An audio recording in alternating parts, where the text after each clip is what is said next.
나를 치신 이가 하나님, 나를 부르신 이가 하나님, 나를 보내신 이도 하나님, 나의 나 된 것은 다 하나님 은혜라. 나의 달려갈 길 다 가도록, 나의 마지막 곧 다하도록, 나로 그 십자가 품게 하시니, 나의 나 된 것은 다 하나님 은혜라. 한량없는 은혜, 갚을 길 없는 은혜, 내 삶을 에워싸는 하나님의 은혜,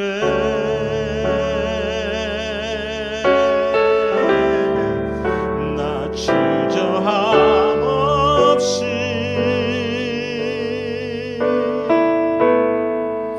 그 땅을 밟음도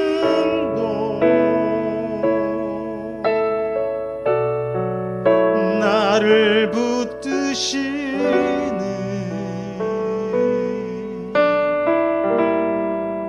하나님의 은혜,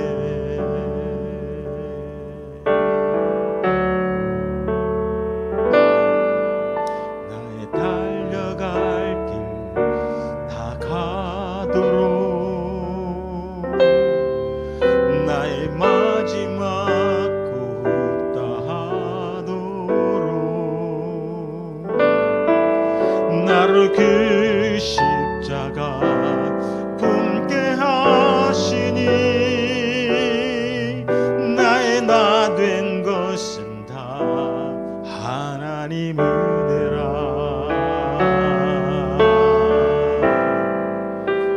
한량없는 은혜, 갚을 길 없는 은혜, 내 삶을 에워싸는 하나님의 은혜,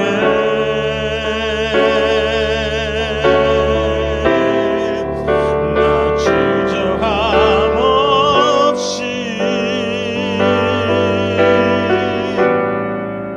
그 땅을 밟음도 나를 붙드시는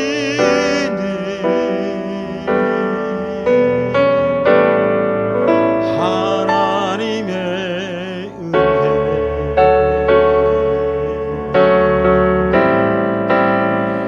한량없는 은혜,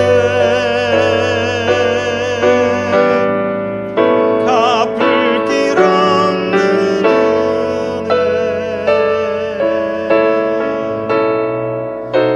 내 삶을 에워싸는 하나님의 은혜,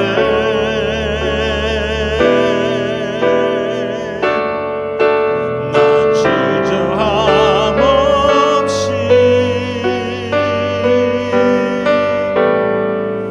그 땅을 밟음도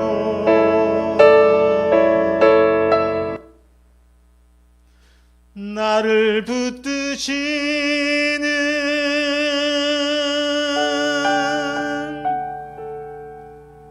하나님의 은혜,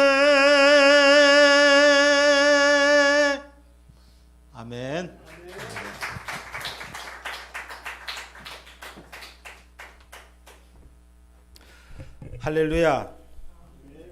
저는 항상 설교를 할 때 특송을 먼저 합니다. 항상 제가 특송을 합니다. 2000년도에 안산에서 처음 교회 개척을 한 이후에 한 2, 3년 됐을 거예요. 아직은 성도가 별로 없었을 때인데 어느 날 예배를 좀 바꿔야 되겠다. 하나님이 기뻐하시는 예배를 드려야 되겠다. 그런 마음의 기도를 하고 주일 낮 예배 때 제가 기타를 메고 올라가서 찬양을 인도하면서 그렇게 예배를 인도했었어요. 그랬더니 그때 저희 교회 전도사, 젊은 전도사 2명이 있었는데 저한테 그러더라고요. 목사님 이러시면 안 됩니다. 대예배 시간에 이러시면 안 됩니다. 그리고 하지 말라고 말리는 거예요. 그래서 시끄럽다고. 할 거라고. 그리고 올라가서 예배를 인도했던 기억이 납니다.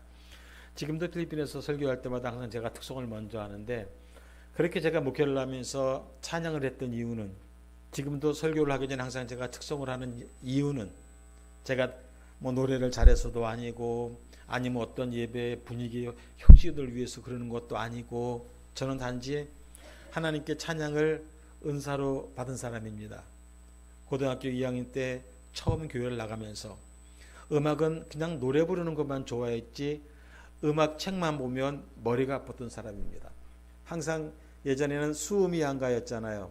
음악은 항상 미를 제가 고수를 했습니다. 그래도 미는 제가 항상 받았었는데 그렇게 못했는데 하나님께서 어느 날 교회를 다니면서 저희 부모님 또 저희 친가 쪽이 무당 집안이라서 교회를 나갈 수가 없었는데 고등학교 미션 스쿨을 나가면서 고등학교 6학년 때 처음 교회를 나가면서 하나님께서 저에게 찬양 은사를 주셨는데 어느 날부터 그 모든 음악책의 음악 이론들이 그냥 보이기 시작했어요. 보이기 시작하고 악보가 그냥 보이기 시작하고 그 다음에 누가 노래 소리를 들으면 그것이 음정이 들리기 시작하고 음악이 너무 좋아졌어요. 그래서 저는 음악의 찬양의 은사를 받아서 그때부터 저는 지금도 그래요. 악기 같은 거는 그냥 누가 하는 거 보면 그대로 좀 와서 카피를 합니다. 그대로 카피를 하고 또 예전에 성가대 지휘를 할 때는 성가대가 뭐 한 4, 50명 돼도 그 소리가 제게는 다 따로따로 들렸어요. 그 소리가 다 따로따로 들려서 끝나고 나면 제가 이렇게 지도라고 했던 기억이 납니다. 그래서 하나님께서 제게 찬양의 은사를 주셨을 때는 제게 찬양을 받고 싶기 때문에 그렇지 않을까요? 제게 찬양을 받으시기를 원하시기 때문에 제게 찬양의 은사를 주신 것이고 그리고 반대로 생각하면 제가 하나님을 찬양할 때 하나님이 가장 기뻐하시겠다라는 그 마음이 제게 있어요. 그래서 저는 딴 건 잘 못하지만 찬양도 잘 못하지만 그래도 찬양하는 시간이 가장 기쁘고 즐겁고 행복하고 저는 찬양 인도를 하라 그러면 예전에 하루 종일이라도 합니다. 찬양 인도 딱 쓰면 시간 관계없이 그냥 하라는 데까지 저는 합니다. 수업할 때까지 저는 찬양 인도를 이렇게 했어요. 찬양을 하면서도 인도를 하면 첫 곡을 부르면 저는 올라갈 때 미리 준비를 안 하고 올라가요. 준비를 하는 게 너무 힘들어요. 그런데 딱 올라가면 찬양을 하면서 그 다음 곡이 바로바로 떠올라요. 그 다음 어떤 곡을 해야 될지 바로바로 떠올라요. 그러니까 예전에는 찬송가를 했었잖아요. 찬송가 두 개를 딱 가지고 올라가면 이쪽 찬송은 찬양 막 하다 보면 그 다음 어떤 찬양을 해야 될지 막 들어와요. 그 이손으로 찬양 찾아가면서 이렇게 인도를 해서 그렇게 했던 기억이 있습니다. 지금도 제 나이 저도 60이 넘었는데 그런데도 항상 필리핀에서 찬양 인도를 제가 하고 있고 한 4, 5년 전에는 그 필리핀에 있는 중고 청년부들을 모아서 제가 찬양 집회 훈련을 시켜서 찬양 집회를 이렇게 제가 뒤에는 다 중고생 청년들이 서 있는데 앞에 제가 서갖고 찬양 인도하고 먼저 그랬던 기억도 납니다. 그래서 저는 찬양을 하는 것입니다. 그래서 필리핀 살 때도 제가 찬양 끝나고 나면 절대 저한테 잘했다고 박수 치지 말라고 얘기를 해요. 그러나 박수를 쳐야 되는 이유는 저로 하여금 찬양을 하게 하신 하나님께 감사의 박수, 또 저의 찬양을 통해서 영광을 받으신 하나님께 영광의 박수, 이 박수를 드리는 것이지 오늘 목사님 잘했어요, 노래 좋아요, 그렇게 박수 치면 여러분이나 저나 빵점입니다. 제가 힘들고 애쓰게 찬양했던 것이 다 꽝이 돼버려요. 저도 하나님께 은혜를 받아야 되잖아요. 하나님께 복을 받아야 되잖아요. 앞으로 여러분 목사님께 또 말씀의 은혜를 받아도 오늘 목사님 너무 잘했어요 이런 박수하면 절대로 안 돼요. 오늘 목사님을 통해서 귀한 말씀을 주신 하나님께 감사와 영광을 돌려드릴 때에 그럴 때 목사님께도 하나님께서 은혜와 복을 주시고 또 그 말씀을 받은 여러분에게도 하나님께서 은혜와 복을 내려 주실 것입니다. 할렐루야. 자, 우리 차지태 목사님 제가 너무 좋아해요. 생긴 것도 잘생기고 또 이 사람이 40, 50이 넘어가면 자기 얼굴에 책임을 져야 된다 그랬잖아요. 근데 우리 차 목사님 참 얼굴이 너무 선해요. 저보다 조금 못생기긴 했지만 얼굴이 너무 선하시고 이렇게 대화를 나누면 천진난만해요. 애 같아요. 그래서 너무 좋아요. 편하게 대화하고 또 깊은 대화를 나누셔서 너무 좋아하고 또 저희 필리핀 사역지로서 너무 기도 많이 해주시고 해서 너무 감사하고 그러다 보니까 제가 여기 오면 저에게 오는 것 같아요. 이제 그냥 저에게 오는 것 같아요. 할렐루야. 앞으로 그렇게 생각하고 들어올 때마다 오겠습니다. 왜 또 왔냐고 또 그러시면 절대로 안 됩니다. 얼마 전에 왔다 갔었죠. 그래서 그때는 제가 선교 보고를 한번 드렸었기 때문에 오늘은 선교 보고보다는 말씀을 통해서 함께 필리핀에서도 계속 말씀 사역을 하고 있어요. 우리 필리핀 교회에서는 제가 따갈로그로 설교하지만 또 한인 교회에서는 계속해서 같이 예배 인도하고 또 말씀 사역을 같이 하고 있기 때문에 오늘은 말씀을 통해서 함께 또 저를 통해서 하나님께서 주실 그 은혜와 또 하나님의 말씀을 또 기다려 보도록 하겠습니다. 한 남자가 군대를 갔어요. 이등병으로 처음 이제 군대를 가니까 여러분 이등병 세대를 알잖아요. 우리 남자들은 그렇죠. 한겨울에 추운 겨울에 걸레를 빠느라고 그 찬물에 막 걸레를 빠니까 손이 다 얼고 막 그러잖아요. 그것을 지나가던 대대장이 봅니다. 불쌍하잖아요. 자식 같은데 그 고생을 하고 있으니까 야 이등병 야 찬물로 하지 말고 좀 따뜻한 물로 해라. 그렇게 찬물에 손 다 트지 않아. 따뜻한 물로 해라. 그러고 갔습니다. 이등병이 뭘 할 수 있을까요? 좀 있다가 소대장이 지나가면서 야야 김이병 야 저기 가면 따뜻한 물 나와. 거기 가서 따뜻한 물로 해. 이렇게 추운데 그렇게 찬물 해도 되겠느냐. 이렇게 말을 합니다. 할 수 있었을까요? 좀 있다가 원사계가 지나가면서 야 김이병 일로 와봐. 가서 따뜻한 물 한 동이 떠와. 또 왔습니다. 저 원사계 앞에서 따뜻한 물을 씻어. 손 씻어. 모든 세 사람이 다 부하를 배려하는 마음은 같았어요. 그렇지만 상대방의 입장에서 상황을 파악해서 정말로 부하에게 도움이 된 사람은 한 사람뿐이었습니다. 우리는 살아가면서 때로는 나의 관점에서 상대를 배려하고 나의 관점에서 상대를 생각하고 나서는 내가 상대방에게 도움을 주었다고 착각을 하는 그러한 어리석음이 우리에게 있지는 않은지 그걸 한번 되돌아보십시다. 진정한 배려의 관점은 내가 아니라 상대방이라는 사실입니다. 포커스가 상대방이라는 사실입니다. 하나님의 관점은 우리들이었습니다. 하나님의 관점은 바로 여러분이었습니다. 그러기에 그 구원의 문제를 너희들이 해결하라고 하지 않으시고 우리들에게 맡기지 않으시고 직접 해결해 주신 거예요. 우리도 어찌할 수 없는 구원이었기 때문에 하나님께서 직접 해결해 주신 것이죠. 너희가 구원을 위해서 이렇게 하라고 말씀하신 것이 아니라 너희가 구원을 받기 위해서 어떤 것을 행하라고 이야기하신 것이 아니라 직접 하나님께서 우리의 관점에서 문제를 해결해 주셨다는 것이죠. 그것이 바로 독생자 예수 그리스도를 십자가에서 희생시키시면서까지 우리에게 구원의 길을 열어주셨다는 거죠. 동시에 바로 여러분과 저를 향한 하나님의 적극적인 배려였다고 하는 사실입니다. 그 원사계가 행했던 그 모습과 같은 그런 배려였다고 하는 사실입니다. 동시에 진정한 배려가 무엇인가를 또한 우리에게 알게 하시는 거죠. 오늘 말씀 전에 여러분에게 원론적인 질문을 한번 드리겠습니다. 여러분은 구원 받으셨습니까? 구원 받으셨나요? 그럼 누가 구원을 받을까요? 예수 믿는 사람? 더 본질적으로 한번 생각해 볼까요? 정말 어떤 사람이 구원을 받는가? 여러분, 죄가 없는 사람이 구원을 받습니다. 죄가 없는 사람이. 원론적으로는 예수 믿어야 구원받는 것이 아니라 죄가 없어야 구원을 받는다는 거예요. 그렇게 반대로 치면 하나님의 말씀 율법을 100% 정확하게 잘 지키면 우리는 구원을 받을 수 있다는 이야기죠. 그런데 성경의 로마서에 보면 기록된 바 의인은 없나니 하나도 없다는 거예요. 우리 스스로 죄에서 벗어날 수 있는 길이 전혀 없다는 거죠. 그래서 하나님께서 그 죄를 벗어날 수 있는 방법을 우리에게 알려주셨죠. 가르쳐 주셨죠. 그게 무엇입니까? 예수를 믿는 거죠. 예수를 믿음으로 예수의 십자가의 피로 인해서 우리의 모든 죄가 다 사해짐으로 우리가 의인이라 칭함을 받게 되고 하나님이 인정하는 의인이 되어서 죄사함 받고 구원의 길이 열린다는 것이죠. 여러분, 예수님께서 왜 십자가를 지셨을까요? 왜 지셨을까요? 우리는 당연히 예수님은 십자가를 졌으니까 당연한 것이라고 생각할 수 있겠지만 예수님은 왜 지셨을까요? 우리 이 문제를 한번 생각해 보셔야 됩니다. 예수님도 하나님이시기 때문에 십자가를 지셨을까요? 아니요.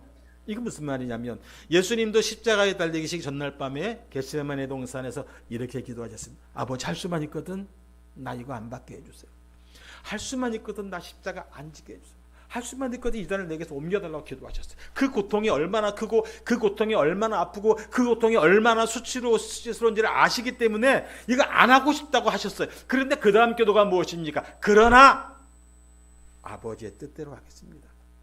그러나 순종하겠습니다. 나는 힘들고 어렵고 안 하고 싶지만 그러나 하나님 말씀에 순종하겠습니다. 순종이라는 거죠. 예수님이 십자가에 달리신 이유는 우리에게 보여주신 가장 기본적인 본은 무엇인가? 물론 구원의 길을 열어주신 거지만 또 하나 순종의 본을 보이셨다는 거죠. 여러분, 이스라엘 주변국 가운데 아람이라는 나라가 있었습니다. 그 나라는 이스라엘보다 국력도 강했고 전쟁을 좋아하는 아주 호전적인 그러한 백성들이었습니다. 그런데 어느 날 그 나라의 국방장관 나아만이라고 하는 사람이 문둥병에 걸리게 됐어요. 나병에 걸리게 됐다는 얘기죠. 보통 이스라엘 사람들은 이런 나병에 걸리면 가족이나 사회로부터 격리가 되었지만 이 아람이란 나라는 굳이 그렇게 문제 삼지는 않았던 것 같아요. 그럼에도 불구하고 이 나아만은 자신의 문둥병으로 인해서 자신의 신분을 유지하기가 쉽지는 않았을 거예요. 자신의 신분과 지위와 재산이 있기 때문에 치료를 위해서도 각 모든 노력을 다 했겠죠. 그렇지만 허사였습니다. 그러던 중에 이스라엘에 한 선지자가 있는데 이 선지자는 모든 병을 고치는 데 대한 능력이 있다는 소식을 듣게 되죠. 그러게 어느 날 이 나아만 장군이 수행원을 거느리고 이 엘리사가 살고 있는 곳을 찾아왔다는 것이 오늘 본문의 시작입니다. 이 나아만 장군은 아람 나라 왕의 추천서를 소지하고 아마 지금은 국빈 자격으로 이스라엘을 방문했습니다. 아마 아람 왕의 친서는 이랬을 거예요. 내가 총애하는 나아만 장군이 현재 불치병으로 고생을 하고 있습니다. 듣자 하니 귀국에 이 병을 고칠 수 있는 분이 있다고 하니 꼭 이 나아만의 병을 고쳐주시기를 바랍니다. 고침받고 귀국할 수 있게 해주시길 바랍니다. 이런 내용이었겠죠. 그런데 이스라엘 왕으로서는 참 이 소식을 들으니까 답답합니다. 기가 막힙니다. 왜요? 불치병이잖아요. 나병, 문둥병은 불치병이잖아요. 그런데 이 불치병을 고쳐내라고 한다면 이스라엘 왕이 생각했을 때는 아마 이거는 우리나라를 다시 침략하기 위한 어떤 구실일 수도 있겠다 생각할 수밖에 없는 거죠. 그러기에 이스라엘 왕의 이 머리가 얼마나 복잡했을까요? 전쟁이라도 준비해야 되는 것일까? 아니면 뭘 어떻게 대처해야 될 것인가? 이스라엘 왕으로서는 절대절명의 순간에 다가온 것입니다. 이스라엘 왕의 머리가 아주 복잡해졌습니다. 온갖 경우의 수를 다 따져봐야 했습니다. 그 고민 가운데서도 이제 나아만을 엘리사에게 보냅니다. 그런데 나아만의 예방을 받은 엘리사는 전혀 복잡하지 않습니다. 지금 나아만을 보낸 이스라엘 왕은 온갖 머리가 복잡해서 터질 지경인데 이 나아만을 받은 엘리사는 전혀 복잡하지 않았다는 거예요. 너무 쉽고 간단했다는 겁니다. 오늘 10절에 보면 만나지도 않아요. 그냥 사람을 보내서 너는 가서 요단강에 가서 7번 몸을 씻으라. 그러면 네 살이 깨끗해질 것이다. 이게 다예요. 하나님의 방법은 너무나 간단합니다. 사람의 방법은 너무나 복잡합니다. 하나님의 해법은 너무나 간단하고 쉽습니다. 그런데 사람의 처방은 복잡하고 어렵습니다. 그런데요, 하나님의 해결 방법이 너무 쉽고 간단하다 보니까 사람들이 안 믿어요. 못 믿어요. 사람들은요, 뭐가 좀 어려우면 뭐가 있는 줄 알아요. 이단들처럼 집 다 팔아서 들어오라 그러고 자취들까지 다 버리고 들어오라고 하면 뭐가 있는 줄 알고 다 팔고 들어가서 다 망합니다. 가족이 다 파탄돼 버립니다. 예를 들어서 오늘부터 차 목사님이 병든 사람에게 내가 너 병을 고쳐줄 테니까 한 1,000만 원씩 가져와라. 암을 고쳐줄 테니까 한 1억 갖고 와라. 그러면 난다. 어떻게 할까요? 사람들 어떨까요? 아마 어떻게든 돈 구해올 겁니다. 안식회처럼 안식일을 지켜야 구원을 받는다고 가리키니까 목숨 걸고 지키죠. 여호와의 증인처럼 나가 전도해야 구원받는다고 하니까 그렇게 집집마다 찾아다니면서 필리핀에도 와 있더라고. 필리핀에도 집집마다 찾아다니면서 여호와의 증인들 전도하더라고요. 목사님, 우리도 좀 바꿔야 될 것 같아요. 이제 여러분들 구원받으려면 최소한 100명은 전도해야 됩니다. 100명 전도해야 구원받습니다. 그리고 목사님, 이제 우리 카운트다운 하자고요. 세자고 몇 명 했는지. 그러면 좀 교회가 더 부흥될까요? 아니면 구원받으려면 뭐 한 10년 내에 1억씩, 한 10억씩 헌금하셔야 됩니다. 한 10억 헌금하면 구원받습니다. 구원 보장받습니다. 그러면 교회도 좀 여력이 생기고 좀 좋을 텐데. 그런데요, 이거 아무것도 없이 그냥 믿기만 하면 죄사함 받고 구원받는다고 가르치니까 사람들이 안 믿어요. 우습게 여겨요. 그냥 기도만 하면 하나님이 고쳐주신다고 너무 쉽게 말하니까 안 믿어요. 못 믿어요. 기도하세요. 우리 기도합시다. 하나님이 해결하실 것입니다. 하나님이 응답하실 것입니다. 하나님이 고쳐주실 것입니다. 목사님 이렇게 선포하는데도 어떠한 조건도 걸지 않고 오직 하나님만 의지하고 나아가라고 너무 쉽게 얘기해 주니까 사람들이 안 믿어요. 믿지를 못해요. 나아만이 그랬습니다. 11절 이하를 보면 나아만이 노하여 물러갔다고 합니다. 나아만이 생각하기에는 그래도 내가 국방장관인데 내가 왔다면 엘리사가 집 밖으로 뛰쳐나와서 손을 흔들고 기도라도 해주고 환영이라도 해줄 줄 알았는데 내다보지도 않고 요단강에 가서 7번 씻으라고 하니 나아만이 생각하기에는 이건 예의도 아니고 대접도 아니고 손님에 대한 그 전혀가 아닌 거예요. 아람 나라에는 레바논 산맥에서 시작하여 동편을 흐르는 바라발 강이 있고 황금의 강이라고 부르는 아마나 강이 있습니다. 그런데 그 강이 더 물도 많고 깨끗합니다. 그런데 지금까지도 이 요단강은 조그맣고 깨끗하지 못하고 더럽습니다. 그 좋은 우리 아람의 강을 놔두고 이 더러운 물에 씻으란 말인가? 이게 나아만의 생각이었습니다. 화가 치밀었습니다. 자존심이 상할 대로 상합니다. 그런데 여러분, 바로 이때가 고비인 거예요. 이때가 고비인 거예요. 우리나라 전통 양반의 채통은 배가 고파 죽는 한이 있더라도 수염 쓰다듬죠. 그리고 배부른 척 헛기침을 하죠. 수염에 석자라도 배고프다고 이야기하는 것이 어떻게 보면 현실적 자세인 것이죠. 사실 제가 지금 필리핀에 선교를 하면서 많은 어려움을 좀 근래에 당하고 있어요. 저는 자비랑으로 일을 했기 때문에 자비랑으로 했던 그 사업을 갑자기 접을 수밖에 없는 상황이 되어서 굉장한 어려움을 처하게 됐습니다. 그래서 이 어려움을 좀 극복하기 위해서 저는 자비랑으로 하다 보니까 지금까지 한 번도 한국에 후원 요청을 제가 별도로 해본 적이 없습니다. 그래도 너무너무 감사의 기도 가운데 후원을 주시는 몇몇 교회가 있어서 너무 감사한데 그 외에는 저는 후원에 대한 요청을 지금까지 별로 해본 적이 없어요. 아니, 실제 공식적으로 해본 적은 없습니다. 그런데 지금 상황이 어렵죠 하면서 이걸 어떻게 해야 될까 기도하면서 선교사가 후원을 받는 게 부끄러운 일은 아니잖아요. 그런데 자존심이 상했어요. 내가 12년 동안 자비량으로 잘해왔는데 인제 와서 한국교회 가서 도와달라고 한다는 게 부끄럽고 처음에는 그것이 부끄럽고 창피함이라고 여겼는데 어떤 목사님이 저한테 얘기하더라고. 난 부끄럽고 창피했다라고 얘기했더니 그건 부끄럽고 창피한 게 아니라 지금 자존심 상한 거야. 그 말 들으니까 진짜 저 자존심 상했어요. 지금까지 내 힘으로 다 해왔는데 이제 와서 도와달라고 하려니까 자존심이 엄청 상하는 거예요. 그래서 하고 싶지가 않은 거예요. 그래서 이번에 사실은 노회에 가서 노회 목사님들한테 그런 얘기 좀 하려고 들어왔었는데 들어오기 며칠 전까지도 고민했습니다. 이거 들어가야 돼 말아야 돼. 정말 들어오기 싫었어요. 이런 문제 갖고 들어오기 싫었어요. 그러나 그렇게 기도하는 가운데 하나님께서 제게 마음을 주시는 것이 무엇인가 하면 너 다 포기해라. 너 다 포기하고 너는 가서 그냥 입만 열어라. 입만 열고 떠들고 와라. 그러면 그 다음에 내가 알아서 할 때. 그런 마음을 주시는 거예요. 그래서 제가 저희 아내한테 그랬습니다. 나 한국 가긴 가는데 아무것도 기대하지 마. 지금 한국 교회도 어렵고 도와줄 수 있는 교회 별로 없을 거야. 아무것도 기대하지 마. 우리 기대하지 말자. 그러나 하나님께서 입을 열어, 제가 입을 여는 것까지는 제가 할 수 있는 것이기 때문에 나 가서 입만 열고 올게. 나 입만 열고 올게. 그 다음에 아무것도 기대하지 말고 하나님이 어떻게 하시는지만 보자. 하나님이 어떻게 인도해 주시는지 그거 보자.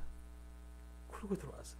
제가 이 오늘 말씀을 보면서 야, 나하만의 심정과 저의 심정이 좀 어땠을까 그런 생각이 문득 들었습니다.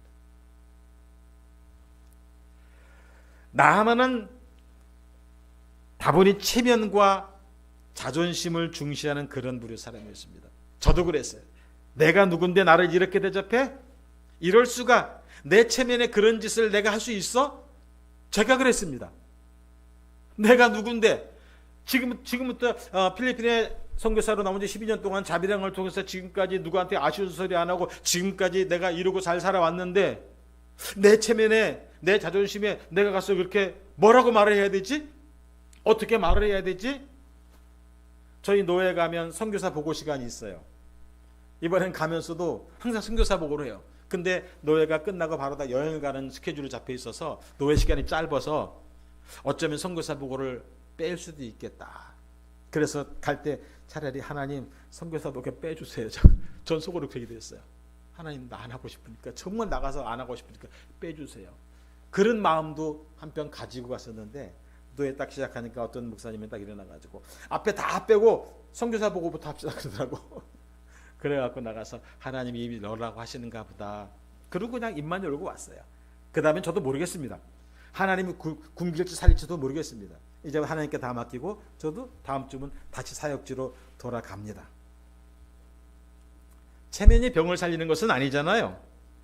자존심이 제 문제를 해결하는 것은 아니잖아요. 그 자존심이 나만의 병을 치료할 수 있을까요? 제가 하나님의 말씀을 거역하고 제 자존심과 제 체면만을 생각한다면 하나님께서 저를 도와주실 수 있을까요? 그런 생각을 해봅니다. 예전에 한국에서 목회할 때 저희 교회에 그 애경그룹의 전무를 지내셨던 분이 저희 교회에 나오셨습니다. 그때만 해도 작은 개척교회였는데 그 애경그룹 전무였던 그 부부가 저희 교회에 나오셨어요. 그 당시 그분의 고모가 애경그룹의 회장이었습니다. 그런데 이분이 제게 와가지고 제게 세례를 받았어요.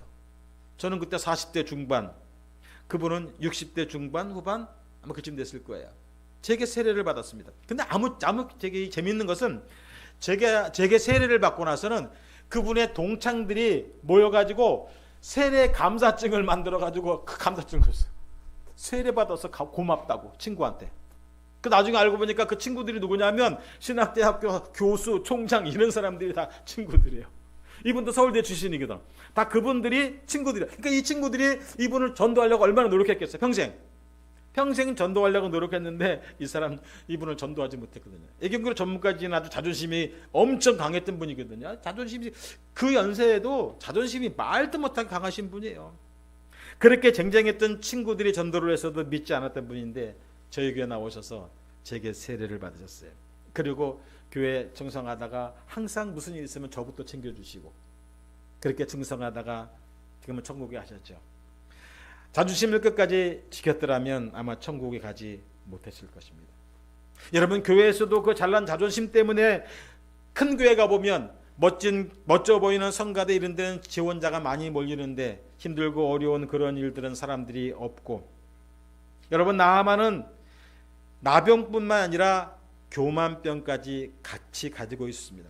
나병도 있는데 이 교만병까지 있으니까 참 인간으로서는 치료할 가망성이 없는 그런 사람이었죠. 그러게 그 교만병이 치료되지 않으면 정신병, 또 영혼의 병, 육신의 병도 치료될 수 없다는 사실입니다. 그래서 11절에 보면 나아만이 노하여 물러가며라고 했습니다. 만일 그때 나아만의 자존심이 상했다는 이유로 그곳을 떠나버렸다면 나아만은 그 병도 영원히 고치지 못하고 아마 제명도로 살지 못했을 것입니다. 아마 이스라엘과 아람 사이에 전쟁이 일어났을 수도 있었을 것입니다. 나아만이 그 화를 주체하지 못했다면 무슨 일이 벌어질지도 모른다는 사실입니다. 참으로 우리 시대에는 모든 사람들이 화가 나 있습니다. 저도 사실은 스트레스를 필리핀에 있으면서도 스트레스를 좀 많이 받아요. 왜냐하면 필리핀 사람들의 습성이 참 우리와 안 맞는 부분이 많아요. 예를 들어서 우리나라 사람은 요거를 시키면 요거를 하면서 그 옆에 있는 거 같이 하잖아요. 붙어 있는 거. 어차피 요거를 하면서 이걸 해야 될 일이면 그냥 하잖아요. 근데 필리핀 사람들은 요거를 시키면 아무리 같이 해야 될 일이라도 이거 안 해요. 요것만 해요. 그러니까 막 한국 사람 입장은 속이 터지죠. 길거리 운전하러 나가보면 이 사람들은 뭐 그냥 교통 질서라는 게 없어요. 그냥 아무 데서나 나오고 아무 데서나 아무 데나 쓰고 뭐 대책이 없어요. 처음에 필리핀 들어가서는 무서워서 운전을 못 하겠더라고요. 이거 언제 어디서 뭐가 튀어나올지 모르니까. 지금은 익숙해져 가지고 제가 합니다만, 그러니까 지금도 사실은 나가면 스트레스 받고 지금도 운전하다가 저것들 그냥 가서 막 패버려 말아 막 지금도 막 그런 아직도 적응이 안 돼 가지고 참 그럽니다. 한국에 와 보니까 한국은 더 심한 것 같아. 그냥 보니까 버스가 지나가는데 차도 굉장히 고급 차야. 굉장히 무슨 차인지 모르겠는데 하여튼 굉장히 비싼 차야. 그 차가 버스 앞을 딱 가로막고 서 있고 한참 있다 가더라고. 뭐 때문에 이렇게 화가 났는지. 그래서 저는 한국 들어오면서 가끔 그 한문철의 블랙박스 보면 그거 가끔 보거든요. 맨날 가다 취급받고 싸우고 뭐 보복 운전하고 이런 것만 나왔고, 제가 한국 오면 그러지 말아야지. 그래서 저 요즘 한국 가서 운전하면서 굉장히 속도 지키면서 차선도 안 변경해놓고 들어갑니다. 그렇게 운전하죠. 그죠? 고속도로에서도 규정속도 딱 지키고 웬만하면 차선도 안쪽으로 그냥 그대로 갑니다. 잘못 끼어들었다가 또 언제 어디서 누가 와가지고 또 막 저한테 보복할까봐. 모든 사람들이 그냥 이 화가 막 짜증나고 막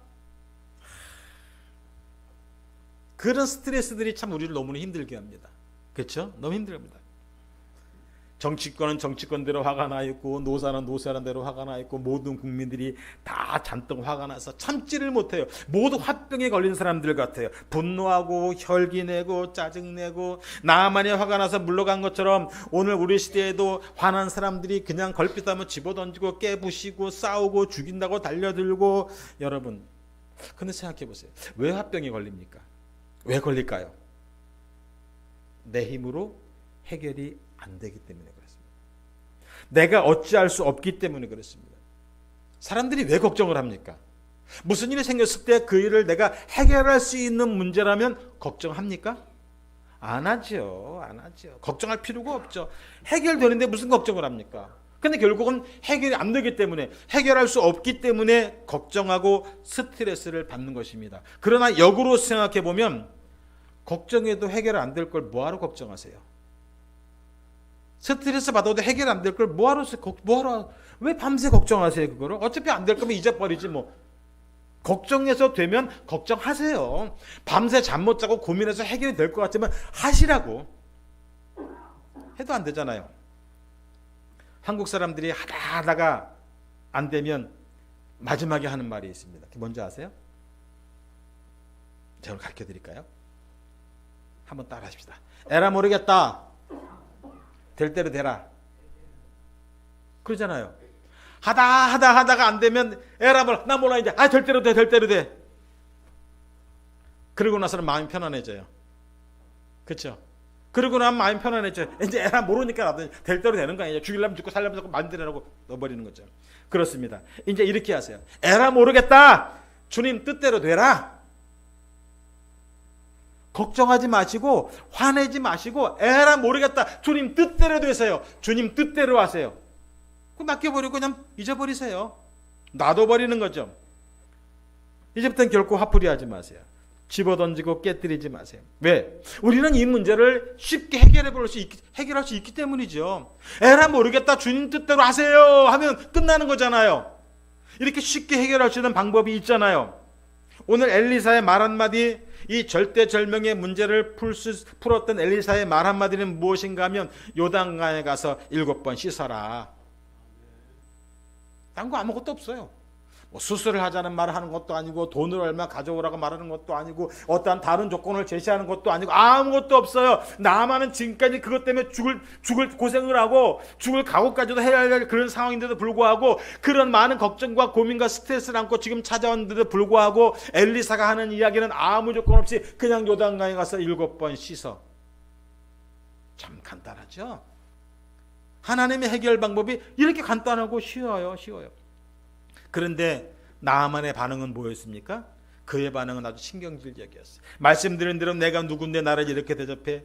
분을 사귀지 못했습니다. 그리고 그곳을 떠나려고 했습니다. 그러나 그때 그곳을 떠났다면 그는 평생 그 나병 환자로 살아갈 수밖에 없었을 것입니다. 적당한 체면이나 자존심은 품위 유지에 도움이 될 수 있겠지만 그러나 그런 것들이 결코 우리의 문제를 풀지 못한다고 하는 사실입니다.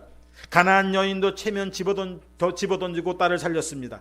앞을 맛보던 바디메오도 소리 지르며 그 체면을 벗어버리고 소리 질러서 눈을 뜨게 됐습니다. 어떻게 반응하느냐가 중요하다는 사실입니다. 여러분, 오늘 매주마다 드리는 똑같은 예배라고 생각되시나요? 이 예배를 통해서 우리 목사님의 말씀을 들으면서 여러분들은 어떤 반응을 보이고 계신가요? 오늘 이 말씀에 여러분은 어떠한 반응을 보이고 계신가요? 지금 여러분의 마음은 어떠한 반응을 보이고 있느냐는 것입니다. 여러분 마음속에 오늘 이 말씀 매주마다 내려오는 하나님의 말씀이 정말 하나님의 말씀으로 받아들이고 그 말씀에 순종을 작정하고 그 말씀 앞에 결단하는 긍정적 반응을 보이느냐, 아니면 다른 어떤 생각을 통해서 그 말씀이 지루하게 들려지고 하나님 말씀을 들려지지 않는 부정적인 반응을 보이느냐에 따라서 여러분의 문제가 풀리기도 하고 얽히기도 할 수 있다는 사실입니다. 그러나 두 번째로 수행원들의 반응은 어떻습니까? 13절에 보면 그 종들이 나와서 말하되 내 아버지여 더 큰 일을 행하라 명하였다면 행치 아니하였으리까. 이 말은 무슨 말입니까? 만약에 엘리사가 좀 더 어렵게 뭔가 시켰다면 하지 않았을 거냐 이 이야기지요. 그러면서 나아만을 만류합니다.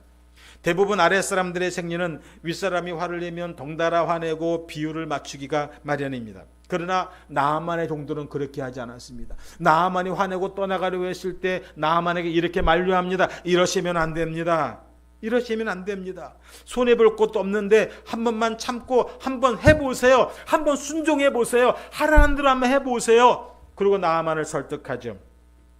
물론 지도자의 주변에 이런 사람들이 포진해야 합니다. 저는 여러분의 주변에도 이런 사람들이 있어야 합니다. 이건 말도 안 됩니다. 이럴 수는 없습니다. 당장 돌아가십시다. 그리고 분풀이를 해야 됩니다. 요조를 내버리십시다. 교회가 여기밖에 없습니까? 그게 집사입니까? 저런 게 장로입니까? 저런 사람이 목사입니까? 가만두어서는 안 됩니다. 이렇게 여러분들을 충동질하는 사람들이 여러분 주변에 있다면 여러분 얼마 못 가서 여러분의 장 다 떨어질 것입니다.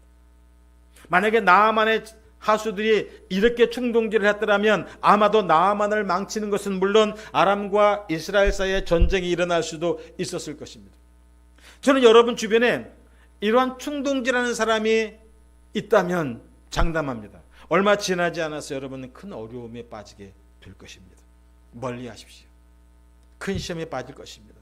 저는 여러분 주변에 타일러 주는 사람, 좋은 방향으로 인도해 주는 사람, 오해일 거라고 때로는 교회 장로님이 실수했을지라도 오해일 거야, 아닐 거야 이렇게 토닥거려주고 마음을 다독거려주는 그런 좋은 분들이 많이 있기를 축원합니다.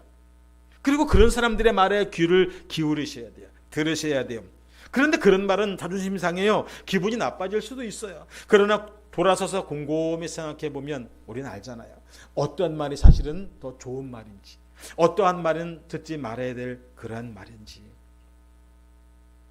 나아만의 수하들이 이렇게 권고를 했을 때 나아만의 반응은 어땠습니까? 14절에 보면 나아만이 이에 내려가서 하나님의 말씀대로 요단강에 7번 몸을 잠그니 그 살이 여전하여 어린아이의 살같이 깨끗하게 되었더라.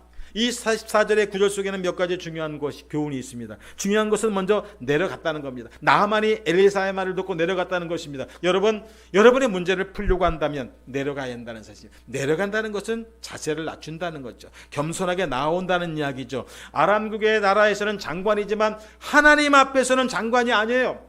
회사에서는 사장일지 모르지만 교회에서는 하나님의 백성의 종일 뿐입니다. 학교에서는 교수일 수 있지만, 높은 사람일 수 있지만 교회에서는 아니라는 사실입니다. 그래서 저는 목회할 때 교회에서는 세상에서 부르는 그러한 직함들은 부르지 못하게 해줬어요. 교회에서는 성도님, 집사님, 권사님, 장로님, 이런 하나님이 주신 직분 이외에 교회에서 무슨 사장님 이런 거를 부르지 못하게 저는 했던 적이 있습니다. 그리고 나아만은 하나님의 사람이 말씀대로 했습니다. 무슨 말인가요? 하라는 대로 했다는 거예요. 하나님의 종이 하라는 대로 했다는 거예요. 여러분, 이것이 바로 믿음이고 이것이 바로 순종입니다. 아브라함도 말씀대로 했습니다. 노아도 하라는 대로 했습니다. 베드로도 하라는 대로 했습니다. 마리아도 말씀대로 했습니다. 결과는 모두 축복이었습니다. 내 생각, 내 경험, 내 지식대로 행하면 절대로 문제는 풀리지 않습니다. 더 꼬입니다. 나아만은 엘리사가 하라는 대로 했습니다. 50% 순종하는 사람은 50%의 확률이 있는 것이고 100% 순종하는 사람은 100%의 확률이 있을 것입니다. 창세기 22장에 보면 아브라함에게 하나님께서 독자 이삭을 바치라고 명령하십니다. 아브라함은 그 명령에 100% 순종합니다. 아침 일찍 일어나 이삭을 데리고 3일 길을 걸어서 모리아산에 이릅니다. 그리고 그대로 했습니다.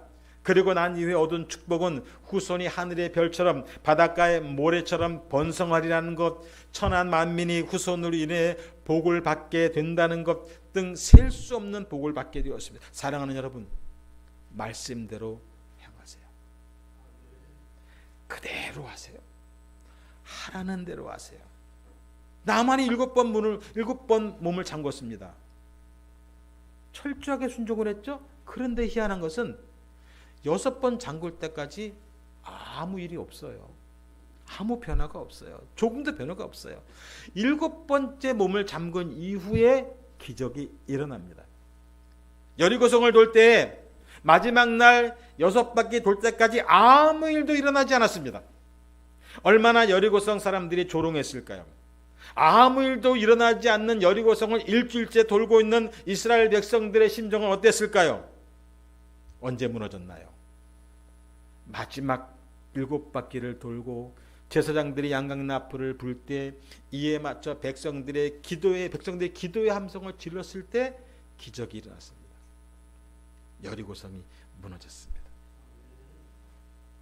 제가 30대 초중반에 구하나사가 왔었어요. 한쪽이 딱 이렇게 마비가 되니까 재밌더라고요.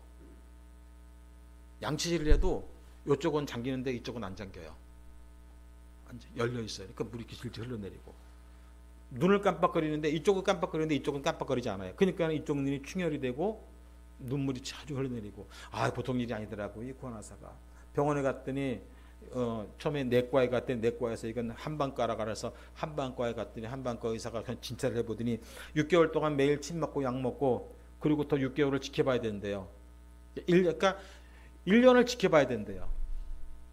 그래서 처방전을 주더라고요. 그래서 그때 제 마음에 이건 찬스다. 하나님이 내게 체험을 줄 찬스라는 것을 다 깨닫고 나오자마자 다 찢어버려. 초등본 다 찢어버리고 다른 사람들 기도하고 기도 부탁하고, 그때부터 기도를 시작했는데 하루 이틀 지나도 그렇게 기도를 하고 모든 사람들이 기도하는데도 변화가 없어요. 변화가 없어요. 그런데 딱 열흘째 되던 날 아침에 딱 일어나니까 딱 돌아왔어요. 정상적으로. 처음에 의사한테 보여줬잖아요. 그 의사한테 다시 가서 이렇게 보여줬더니 그 의사가 딱 보더니 입을 딱 벌리더니 하는 말이, 하나님이 하셨네요. 제가 열흘 전에 봤잖아요. 진단했잖아요. 하나님이 하셨네요. 끝까지 인내하고 순종했을 때, 만약에 제가 9일까지 해보다가 안 돼서 이제 안 되겠다 포기하고 이제 다시 치료받으러 가야 되겠다, 치료가 됐겠습니까? 아니죠. 끝까지 인내하고 순종했을 때 문제가 풀려졌다는 사실입니다. 여러분, 잘 믿고 싶으신가요? 제대로 한번 믿어 보시겠습니까? 그러면 질문하죠. 뭐가 잘 믿는 거죠? 어떻게 믿는 게 잘 믿는 거죠? 참 대답하기가 쉽지가 않아요. 왜요? 다시 묻죠. 성경 많이 하는 게 잘 믿는 건가요? 아니면 기도를 하면 유수처럼 그냥 10분, 20분, 1시간 동안 막 잘잘잘잘 기도를 잘하면 그 믿음이 좋은 건가요? 아닙니다. 잘 믿는 거는 순종 잘하시는 겁니다. 순종. 끝까지 순종하고 끝까지 순종 잘하는 거, 이게 바로 믿음인 거예요. 하나님이 응답하실 때까지. 여러분 기도하는 것마다 응답받고 싶지 않으신가요? 어떻게 하면 우리가 하는 기도마다 응답받을 수 있을까요? 100% 응답받는 비결을 제가 오늘 여러분에게 확실하게 알려드리죠. 제가 하라는 대로 하면 100% 기도 응답받습니다. 어떻게 하면 되냐면 응답받을 때까지 기도하시면 돼요. 기도를 수답하지 마시고 내 생각대로 기도의 기한을 정하지 마시고 하나님이 응답하실 때까지 기도하시면 돼요. 왜? 하나님이 응답해 주신다고 약속했잖아요. 믿고 기도하라고 했잖아요. 그러면 응답해 줄 때까지 기도해야지요. 이게 순종이지요. 하나님이 하라고 하시는 대로 하는 거잖아요. 이게 순종이잖아요. 하나님의 역사는 때가 차고 마지막이 되었을 때 일어납니다. 하나님의 역사는 서서히 변화되지 않아요. 하나님의 역사는 한 방이에요. 한 방. 한 방이에요. 한 방에 뒤집어져요. 여러분과 저는 한 방에 있는 사람들이에요. 지금 어렵고 힘들 수도 있지만 우리는 한 방에 있는 사람들이에요. 한 방 땅 치면 끝이에요. 그거로. 오늘이라도 하나님께서 확 뒤집어버리면 끝이에요. 많은 분들이 그래요. 간증하는 거 들어보면, 선교사님들 간증하는 거 들어보면 정말 어려워서 들어왔는데 갑자기 모르는 사람 어떻게 딱 만났는데 거기서 빵 제목 후원이 터져가지고 끝났대. 또 우리 같은 교단의 필리핀의 선교사님 한 분은 거기서도 너무 어려워가지고 고민했는데 한국에 들어와서 어떤 자녀 때문에 어떤 교회를 갔는데 그 교회에서 새신조한 줄 알고 들어오라고 밥 먹고 가라고 들어와서 끌려 들어갔다가 선교사라는 걸 이야기하고 그러다가 거기서 그러면 누구 캄보디아에 하고 있는데 글로 갈래? 후원 다 해줄게. 글로 갈래? 갑자기 들어왔다가 글로 갔어요 지금. 거기서 한 방이 끝나더라고. 주변에 보니까 한 방에 끝나는 사람들이 많아요. 그래서 저도 지금 한 방을 기대하고 있습니다. 한 방. 하나님이 한 방. 그렇잖아요. 때로는 그런 생각이 들어요. 우리가 기도하면 하나님께서 조금씩 이렇게 나아지게 해주면 얼마나 좋겠어. 그죠? 제가 병 고침 할 때도 매일 기도하면 조금 좋아지고, 조금 다치고, 조금. 이런 매일매일 기도하는 게 얼마나 재밌겠어요. 얼마나. 그런데 아니더라고요. 한 방에 보내더라고요. 제가 예전에 찬양사역회 했을 때 전 찬양사역자였잖아요. 강원도 집회를 한번 갔는데 그때는 80년대니까 그때만 해도 저희가 연예인이었어요. 교회에서 우리 찬양팀을 한번 부르면 교회에서 6개월 전부터 프랭카드 붙이고 선전하고 막 난리였어요. 저는 더군다나 우리 팀이 그룹 사운드 팀이었어요. 그러니까 우리 팀이 가면 뭐 악기 세팅이 쫙 돼버리니까 지금은 교회들이 더 좋은 게 있지만 그때는 이거 차려놓는 것만도 은혜가 됐어. 이 교인들이. 그 교회에 그런 게 없었을 때니까요. 한번 가서 이제 집회를 갔는데 그분들은 저의 찬양 집회를 위해서 6개월, 1년 전부터 준비하고 기도하는 사람들이에요. 근데 그날 제가 목이 완전히 가버렸어요. 목이 너무 완전히 가버려가지고 찬양을 하는데 그때 제가 가장 은혜 있게 부르던 찬양 중에 하나가 얼마나 아프셨나 이런 찬양이 있어요. 근데 이 찬양을 불러야 되는데 제 목소리가 얼마나 이렇게밖에 안 나오는 거예요. 목소리가. 그렇게 목소리 나오면서 찬양하면서 찬양을 하는데 이 사람들 너무 미안하잖아요. 이 사람들은 찬양을 듣고 은혜를 받으러 왔는데 지금 꾀꼬리 같은 목소리로 찬양을 멋지게 해서 은혜를 끼쳐야 되는데 그날따라 이런 소리가 나고 얼마나 너무나 미안한 거예요. 찬양하면서 하나님 도와주세요. 하나님 도와주세요. 이 목소리를 풀어주세요. 기도하면서 찬양하면서 기도하고 그 다음에 중간 간주를 딱 하면서 2절 딱 들어갈 때가 됐어요. 목소리가 돌아왔을까 안 돌아왔을까요? 믿음이 없으신 건가? 아니면 혹시나 틀릴까봐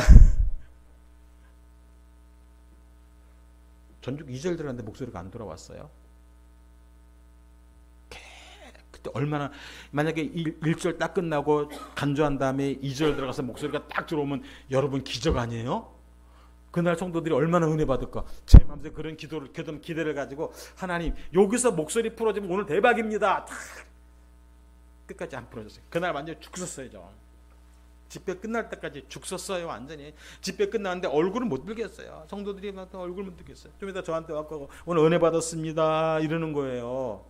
그래서 제 마음속에 드디어 올 게 왔구나. 왜 목사님들이 설교 그날 죽 쓰면 성도들이 와서 은혜 받다고 일부러 얘기해 주잖아. 목사님 실망하지 말라고. 여러분들은 안 그러시죠? 제가 딴 데면 그래요. 그날따라 목사님 설교가 죽 썼다 그러면 목사님 오늘 은혜 받았습니다 하고 인사해 주거든요. 저는 이제 올 게 왔구나. 얼마나 죽 썼으면 나한테 인사. 근데 많은 사람들이 와서 은혜 받았습니다. 은혜 받았다는 거예요. 한두 사람이 그러면 고개를 안 들겠는데 많은 사람들이 그러니까 고개를 안 들 수가 없어요. 그래서 고개를 이렇게 딱 들었더니 많은 사람들이 은혜 받았다고 얘기했는데 그들의 눈빛이 진짜 은혜 받은 눈빛이었어요. 진짜 은혜 받은 눈빛이었어요. 그날 제가 깨달았죠. 저는 그때까지 찬양을 하면서 기도하면서 찬양을 해본 적이 없어요. 그냥 어떻게 하면 멋들어지게 찬양을 할까? 오늘 정말로 멋지게 찬양을 할까? 이것만 고민했지 그 찬양을 기도하면서 한 적이 없습니다. 그날은 찬양을 시작하는 순간부터 끝나는 모든 집회 끝나는 순간까지 1분 1초도 쉬지 않고 하나님께 기도하면서 하나님 도와주세요. 하나님 함께 해주세요. 기도하면서 했어요. 그랬더니 하나님이 한 방에 그들을 다 보내버렸더라고요. 아마 그들은 가장 그날 인생의 최고의 찬양의 목소리를 들었을 거예요. 아멘이시죠? 하나님께서 확 바꿔버리셨어요. 그러니까 정말 성도들이 와서 오늘 은혜 받았다고 저한테 인사를 하는 거예요. 그래서 그날 제가 깨닫고 나서 그 다음부터는 찬양하는 게 두려워졌어요. 사실은 두려워져가지고 그 다음부터는 제가 늘 부르는 찬양인데 찬양만 올라가면 맨날 가사를 까먹어요.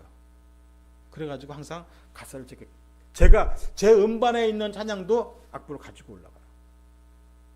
그렇게 두렵게. 그래서 악보를 보면서 철저하게 찬양을 하죠.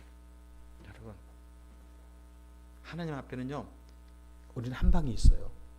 우리는 한 방에 있는 사람들입니다. 아멘이시죠? 끝까지 가시죠. 이단의 뜻이 뭐죠? 이단은 끝이 다르다는 거잖아요. 비슷한데 끝이 다르다는 거예요.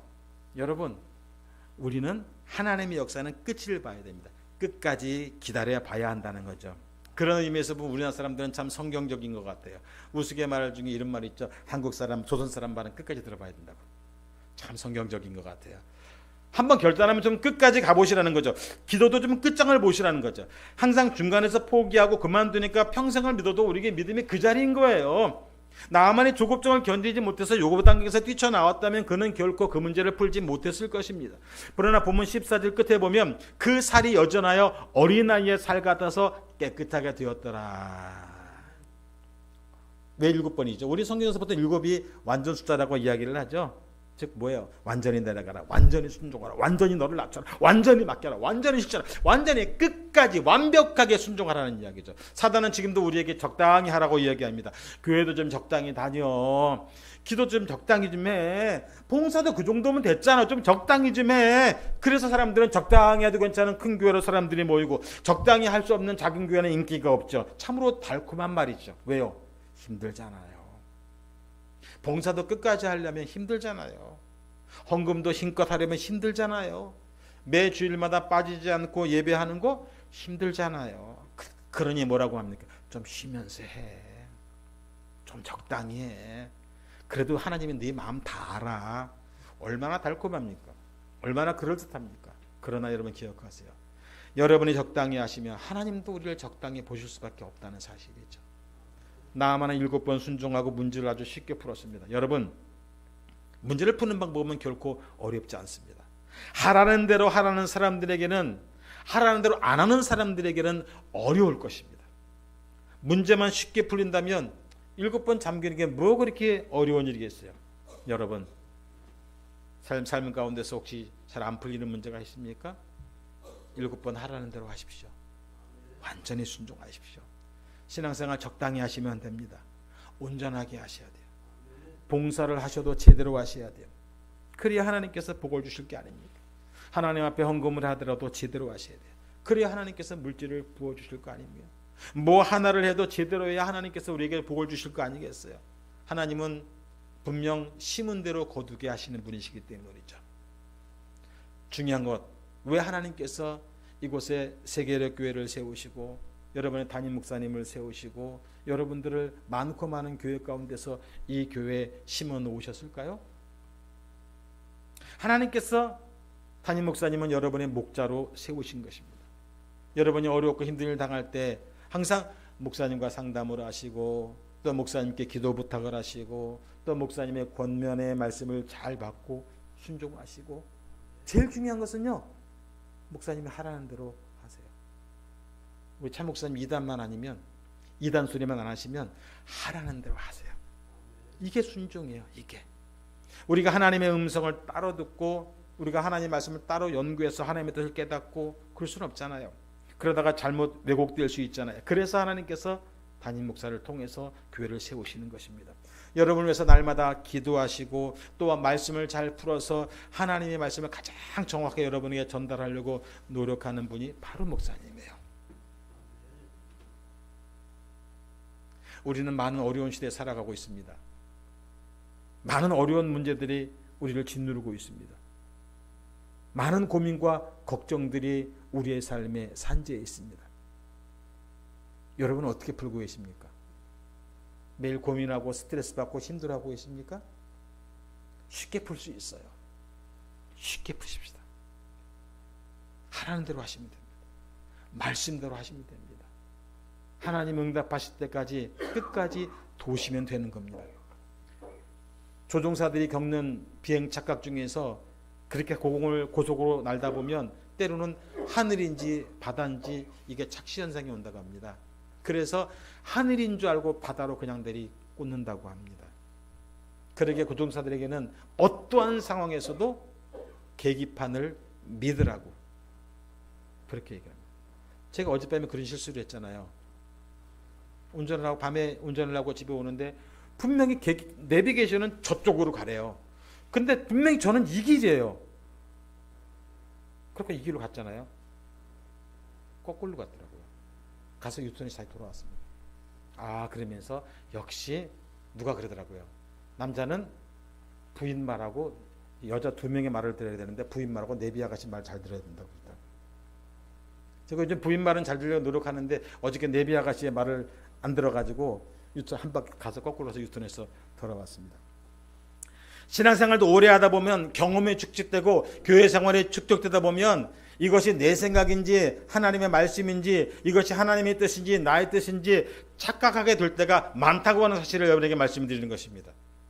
우리는 계기판, 즉 성경 말씀대로 믿어야 됩니다. 말씀대로 순종해야 됩니다. 내 생각과 너무 다를 수 있습니다. 그럴 때 우리가 따라야 될 것이 바로 말씀이라는 것입니다. 그럴 때 하나님께서 그 문제를 해결해 주십니다. 인간의 문제가 하나님의 문제는 아닙니다. 우리들에게 어떤 문제가 있어도 그것은 하나님께 문제가 되지 않습니다. 우리가 포기한다고 하나님도 포기하는 것이 아닙니다. 우리의 종점이 하나님께는 출발점인 것입니다. 우리의 포기가 하나님은 성취의 출발점이 되는 것입니다. 우리의 실패가 하나님께는 성공이 됨 또한 믿으시기 바랍니다. 인간의 죽음은 하나님께는 생명이라는 사실도 믿으시기 바랍니다. 내가 죽어야 하나님의 영광이 나타나는 것입니다. 내가 죽어야 내 아내가 살아나고 내가 죽어야 내 자녀가 살아나고 내가 죽어야 내 남편이 살아나고 여러분이 죽어야 이 교회가 살아나고 우리가 죽어야 내 민족과 내 나라가 살아나는 것입니다. 오늘 말씀 앞에 우리는 죽어야 합니다. 죽는 것은 무엇입니까? 끝까지 내려와서 순종하는 것입니다. 저는 여러분에게 마지막 권면을 드립니다. 가장 중요한 건 하나님의 말씀에 여러분 교회의 권면에 순종하시고 또 목사님의 권면에 100% 순종하셔서 그대로 하라는 대로 오늘 나하만이 엘리사의 말을 100% 순종했을 때 하나님의 역사가 이루어졌듯이 오늘 이 교회의 엘리사는 바로 목사님입니다. 그 엘리사의 말을 100% 순종해서 목사님 나가 전도하십시오. 그럼 나가서 하세요. 되든 안 되든 그건 하나님이 하실 일이에요. 하나님이 하실 내가 하려고 하지. 전도 나가서 하세요. 봉사하세요. 하세요. 몸이 아파서 못합니까? 심은 대로 거둔다 그랬잖아요. 저는 그렇게 합니다. 몸이 아픈 사람은 나와서 봉사하세요. 지금 죽을 것 같은데요. 내 몸의 건강을 원하면 건강을 심어야죠. 그죠? 심어야죠. 아파도 교회 와서 하나님 일을 하면서 죽으세요. 하나님이 고치실 것입니다. 물질이 어려움을 겪습니까? 하나님 앞에 물질을 더 심으세요. 왜? 심은 대로 거두시게 하시는 하나님이시잖아요. 심은 대로. 내가 하나님께 원하시는 것이 있다면 그것을 심으세요. 끝까지 순종함으로 심으세요. 그래서 우리 세계도 교회가 하나님의 축복과 영광에 날마다 충만하고 우리 목사님을 중심으로 해서 교회가 더욱더 부흥되어져서 하나님께서 맡기신 귀한 사명 큰 사역들을 멋지게 감당할 수 있는 그런 교회가 되기를 주의 이름으로 축원합니다. 기도하겠습니다. 거룩하신 하나님, 주님의 은혜와 사랑을 감사합니다.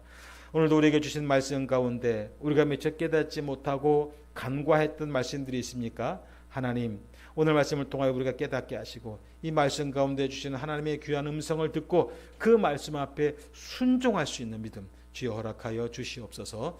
예수님의 이름으로 감사하며 기도드립니다. 아멘.